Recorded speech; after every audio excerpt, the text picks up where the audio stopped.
Hi అందరికి నమస్తే, జై Shrimannarayana. Welcome to S M Lakshman talks. Anjaneya Swami స్త్రీ రూపంలో పూజలు అందుకుంటున్న ఏకైక దేవాలయం ప్రపంచంలో మరి ఎక్కడ లేని ఈ ఆలయం అయితే ఆంజనేయ స్వామి యొక్క స్త్రీ రూపంలో ఉన్న దర్శనమిస్తున్న ఆలయం అయితే ఉంది. అయితే శ్రీరాముడి పరమ భక్తుడైన ఆజన్మ బ్రహ్మచారి అయిన ఆంజనేయ స్వామి గురించి తెలియని వారంటూ ఉండరు. అయితే ఆంజనేయ స్వామి యొక్క ఆలయం లేని ఊరు అంటూ ఉండదు. అయితే స్త్రీ రూపంలో ఆంజనేయ స్వామి ఎలా వెలిశాడు, దీని గురించి కథ ఏంటి అనే విషయాలు అయితే ఈ వీడియోలో చెప్తాను. వీడియో చివరి వరకు చూడండి.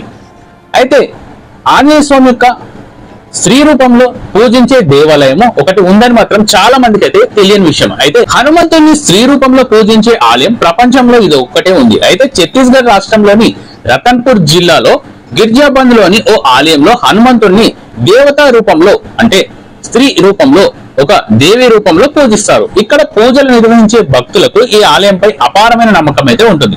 ఈ ఆలయంలో దేవతా రూపంలో ఉన్న హనుమంతుడిని ఏదైనా కోరుకుంటే అది ఖచ్చితంగా నెరవేరుతుందని విశ్వసిస్తారు. అయితే గిర్జాబంద్ ప్రాంతంలో ఈ హనుమాన్ ఆలయం ఎన్నో సంవత్సరాలు, కొన్ని వేల సంవత్సరాల కింద రతన్పూర్ రాజు అయిన పృథ్వీ దేవజు అనే రాజు ఆంజనేయ స్వామి యొక్క పరమ భక్తుడు. అయితే అతడు కుష్టి వ్యాధితో బాధపడుతుండటంతో అయితే అతనికి కలలో ఆంజనేయ స్వామి ఒక స్త్రీ రూపంలో దర్శనమిచ్చి తనకు ఆలయాన్ని నిర్మించమని, అలాగే పక్కనే ఉన్న కులంలో స్నానం చేయమని చెప్తాడు. అయితే ఆంజనేయుడి ఆదేశం మేరకు ఆ రాజు ఆలయ నిర్మాణాన్ని మొదలు పెడతాడు. అయితే ఆలయం పూర్తి కావడానికి కొన్ని రోజుల ముందు మళ్ళీ ఆంజనేయ స్వామి తనను కలలో కనిపించి మహామాయ కుండు వద్ద ఉన్న నదిలో నువ్వు స్నానం చేసి విగ్రహ ప్రతిష్టాపన చేసి స్నానం చేసి అప్పుడు నీ కుష్టి వ్యాధి అనేది నయమవుతుందని కలలో కనిపించి చెప్పడంతో సరే అని ఆలయాన్ని అయితే మొత్తం నిర్మించేశాడు. ఆలయం నిర్మించి విగ్రహాన్ని ప్రతిష్ఠించాలంటే అక్కడ అయితే విగ్రహం అయితే దొరకదు. దానితో మరలా రాజు హనుమంతుడి సూచనల ప్రకారం మరుసటి రోజు ఆ ప్రదేశానికి వెళ్లి అక్కడ